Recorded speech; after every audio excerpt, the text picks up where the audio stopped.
Zo an EDO evit a re a yoa pennoz e stourm evit Breizh a noare da vont vargil a soujal ma vont da et kregig a den dravenag hag a ve graet e Breizh a raok na viche pennoz na viche chachet ar varzhoniezh a mon war un dra glaselloc'h a gist e galleg hag un dravenagal a zo meus tal an doarezet a werzaoui a zo mon a gustume emban les enno met diskouez d'an dud pennoz ober war lec'h ne ket grit atav me bon me gavin e raok chom ober e-giz-se hag a skrivañ barzhonegoù e-giz-se war lec'h gist ar rozenn, gist treiñ pennoz barzhonegoù e pennoz enklotennet diwar yezhoù all pez ya oa un dra gwall nevez d'ar pouese.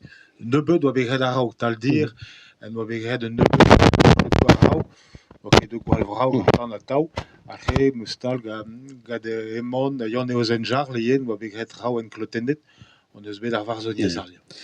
Pierret moran Goulengevel pe Marvaillou fin tout an dra oa meskach e barzhpenn ro se mont ben ar fin petra zo bet digaset ben ar fin an dan evelouriez oa ket en a-raok barz alenegez brezhoneg de gwallar neus digaset an dra. Gwallar neus digaset via ar gevelen ar nevez, ma fel d'ar peogwir e oa Marvaillou, bon e oa kontadennoù, oa traoù evel-se, hag en deus degaset trawal a zo war manifezion war patron ar pezh a veze graet e saozneg. Peogwir saozneg ez eus bet diorreet kalz muioc'h eget e France ar gennad lennegel-se. Neuze en deus graet ez eo a fet kalvezerez ez eo disheñvel. Mais bon, hep un destenn hag dav ket ar boan ober bremañ amañ, hep veferet kaout an testennoù kenveria studiañ an ezo a gwelout. Setu pezh a soñjan. Bon, mat mar c'hellan da varout ur ger war varzhoniezh c'hoaz? Ya, pennoz pezh en deus degaset ro se mont etrezomp kaloc'h en doa degaset kalz ivez, peogwir da gentañ eskriven un doare klasel-tre, a buan eskriv evel makar, hag gwerzhennoù dieub, hag e c'hoari evel makar gant ur soniadoù, gant an talm, gant pep tra. Me felledin, hep ken menegi ur skouer, neo nemet ur skouer, me a c'hell lakaat da velout hag a gompren pennoz marteze pennoz e veize ro se mont an traoù.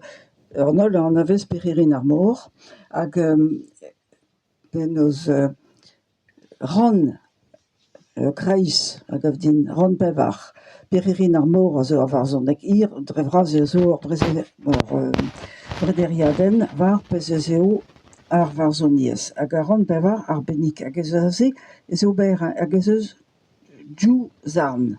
Dan gentañ a liv ar pezh a anver barzhoniezh hag passemont a lavar a setu barzhoniezh dezo neus eran daolenn koantre romantel kenan gant pennoz soniadoù dous hag un talm ivez, enfin anv ez eus ur vagig a zo o vont gorek war ul lenn etran ur c'hastel-kozh kaer-tre. A zo bet lavaret din ur wech, me stras ez zo brav, ya. Leun a vlorellannoù de kliché. Hag an eil-darn zo disheñvel-tre. A neus ket tud a lavarout a ze a brav-tre eo, peogwir ez eo rust, ez eo kalet, e pa ket se kreizh o fas.